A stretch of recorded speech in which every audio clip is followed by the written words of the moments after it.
क्या आप जानते हैं समुद्र के बीच बुर्ज अल अरब होटल को कैसे बनाया गया? ये दुनिया की सबसे महंगी होटल है, जिसके अंदर इतना सोना है कि जिससे 3 फुटबॉल की ग्राउंड्स को कवर किया जा सकता है। दुबई शेख को जब पता चला कि 2016 तक दुबई का सारा तेल खत्म हो सकता है, तो इस खबर से दुबई शेख काफी परेशान हो गए, क्योंकि वो तेल से ही तो पैसा कमाते थे। अब उन्होंने सोचा कि हम दुनिया का एकमात्र 7 स्टार होटल बनाएंगे, जिससे दुबई की ऑयल डिपेंडेंसी कम हो जाए और वो टूरिस्ट से पैसा कमाना शुरू कर दें। दोस्तों, ये 7 स्टार होटल को बनाने में 7.8 बिलियन डॉलर्स का खर्चा आया, जितने में वो 5 बुर्ज खलीफा और भी खड़े कर सकते थे। दुबई शेख की डिमांड थी कि वो होटल पानी में खड़ा होना चाहिए, और जब सारा काम खत्म हो गया तो शेख ने इंजीनियर से कहा कि उन्हें एक इस पर हेलीपैड और फ्लोटिंग रेस्टोरेंट भी चाहिए। लेकिन इंजीनियर्स अगर इस पर हेलीपैड और फ्लोटिंग रेस्टोरेंट बनाते तो सारा होटल गिर भी सकता था। लेकिन फिर आखिर इंजीनियर्स ने शेख की इस फरमाइश को कैसे पूरा किया, सब कुछ आज हम आपको इस वीडियो के जरिए बताएंगे। सबसे पहले तो समुद्र में बड़े बड़े पत्थरों से एक आर्टिफिशियल आइलैंड बनाया गया। इस आइलैंड के बनने के कुछ ही समय बाद एक समुद्री तूफान आया और उसने पूरे आइलैंड को ही हिला दिया।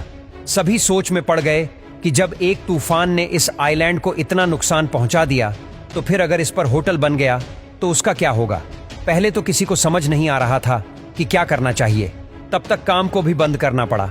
लेकिन फिर एक इंजीनियर्स ने आइडिया दिया कि अगर हम पूरे आइलैंड पर कंक्रीट के होलो स्लैब बिछा दें, तो पानी जब इन पर टकराएगा तो सारा पानी स्लैब के अंदर ही घूम जाएगा और पानी की ताकत कम हो जाएगी और आइलैंड को भी नुकसान नहीं होगा। अब इंजीनियर्स में फिर से जोश आया और काम दोबारा शुरू हुआ और लगातार 2 साल तक चला। लेकिन फिर बारी आई होटल को अर्थक्वेक बनाने की।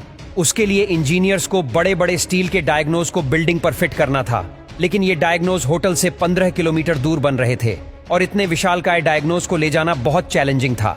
लेकिन फिर जैसे तैसे 15 किलोमीटर के उस सारे रास्ते के ट्रैफिक को बंद करके डायग्नोज को साइड तक पहुंचाया गया। और फिर जब इन डायग्नोज को उठाने की बारी आई तो पता चला कि दुबई में कोई इतनी हाईटेक लिफ्टिंग मशीन ही नहीं थी, क्योंकि हर एक डायग्नोज का वजन 165 टन था और इस काम को अंजाम देने के लिए स्पेशली सिंगापुर से लिफ्टिंग मशीन मंगवाई गई।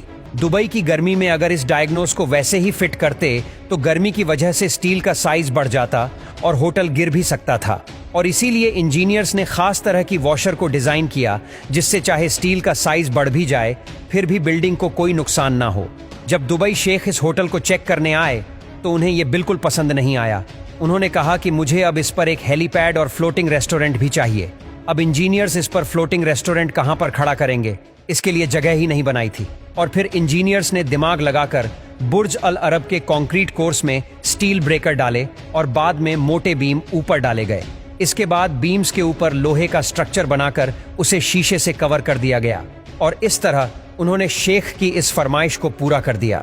बुर्ज अल अरब के इंटीरियर डिजाइनर के लिए ख्वान च्यू को बुलाया गया और इसी डिजाइनर ने ब्रुनई के सुल्तान के महल को भी डिजाइन किया था।